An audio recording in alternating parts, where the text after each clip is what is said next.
Welcome back to Asia Tonight and our continuing coverage of COVID-19 outbreak. A closer look now on what we've been learning about the spread of this coronavirus.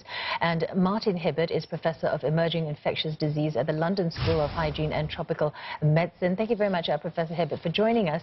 So let's take a look. The Chinese government has now said that they have a shortage of protective supplies for their medical staff, and we know that they've admitted that the medical staff are getting infected. In fact, they have 6 deaths from that, from health workers.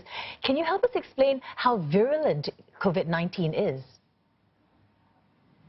So it seems to be a very easily transmitted virus. It's perhaps similar to influenza or a common cold. In fact, common colds also can be caused by other coronaviruses, so we might expect that to be a little bit similar. So under these circumstances, and in particular because it can be transmitted before symptoms show, it's very, containment or control has to be operated at all times. And that's, of course, very difficult if you're a healthcare worker that needs to be protected while you're meeting the public, but also when you're outside as well. Professor Hibbert, there's been a lot of speculation about when we might see a peak. Do you think it's in sight? A peak is difficult to see at the moment. I think we're still learning about that. There's some hope in the Northern Hemisphere that as the winter season ends, there might be more difficult to spread the virus. So that might lead to a peak at that stage. And also we have to wait for the containment, to work. If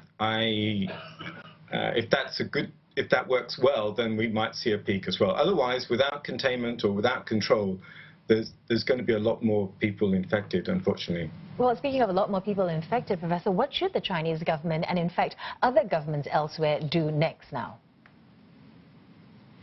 I think the world is trying to do this containment, and I think that if that doesn't work so well, then we're thinking about control, and then while we're doing those controls, we need to do working on the science to generate the protection, such as therapies or vaccines, and hopefully can delay the disease spread until those things can come into play.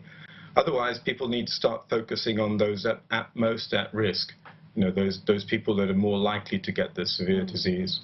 Well, people on cruise ships, Professor, have been finding it very difficult to dock because of these fears about the virus. What are your thoughts on ships that have been turned away by some ports and then just gaining acceptance at others? So it's interesting that ships have a long history of infectious ships. And so there are lots of regulations regarding that, and that varies from one place to another. So there are some local difficulties about how they might or might not be able to accept these types of ships.